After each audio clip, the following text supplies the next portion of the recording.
ஆண்டவராகிய இயேசு கிறிஸ்துவின் நாமத்தில் உங்களுக்கு வாழ்த்துக்கள். எல்லாரும் எப்படி இருக்கீங்க? சோமா இருக்கீங்களா? சந்தோஷமா இருக்கீங்களா? இந்த நாளிலும் ஆண்டவர் கொடுக்கிற ஆசீர்வாதமான வார்த்தை நீதிமொழிகள் 15ஆம் அதிகாரம் 13ஆம் வசனம். Proverbs chapter 15 verse 13. மன மகிழ்ச்சி முக மலர்ச்சியை தரும், மனோ துக்கத்தினாலே ஆவி முறிந்து போ. அருமையான தேவனுடைய பிள்ளைகளே, இந்த உலகத்தில் வாழுகிற நாட்களில நாம் எப்பொழுதும் மன மகிழ்ச்சியாக இருக்க வேண்டும். அது நம்முடைய முகத்திலே தெரியும். அகத்தின் அழகு முகத்தில் தெரியும் என்று தமிழில் சொல்லுவார்கள். Dear child of God, the word of God says, a merry heart reflects a happy face. If you are happy in your heart, it will be shown in your countenance.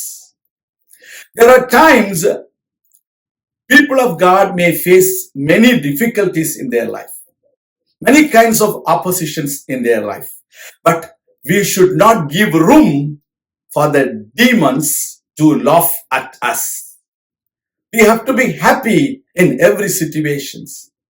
The word of God says, rejoicing in the Lord is the strength of every believer. Rejoice in the Lord.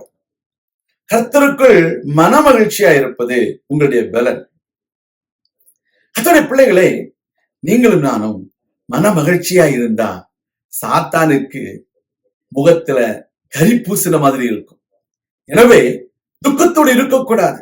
Don't be sad faced, but be happy in the Lord. Rejoice in the Lord, because we have a hope. Every burden in this world is temporary. We have an eternal life. We are going to spend our eternity with Jesus Christ. We are going to rejoice with Him. So be rejoice in the Lord. You have to be glad in the Lord. That is your strength. If you are worried about something, if you have sorrows in your heart, it will crush your spirit. You will be helpless. You will not be able to do anything. You will be crying. Your days will be sad in tears. Don't give room for that kind of situations. Because our Lord Jesus Christ is the victor. Through Him, we are more than conquerors. Nothing can separate you from the love of our God. Because He is fighting for us. He is interceding for us. He is going to give you the best in your life. உங்க வாழ்க்கையில உங்களுக்காக யுத்தம் பண்ணுகிற ஒரு தேவன் இருக்கிறார். உங்களுக்காக பரிந்து பேசுகிற ஒரு தேவன் இருக்கிறார். நீங்கள் கவலைப்பட வேண்டாம். உங்களுக்கு எதிராய் ஒரு வழியாய் வருகிறவர்கள் 7 வழியாய் ஓடி போவார்கள். விசுவாசியுங்க. கர்த்தர் உங்களை ஆசீர்வதிப்பார். சந்தோஷமா இருங்க.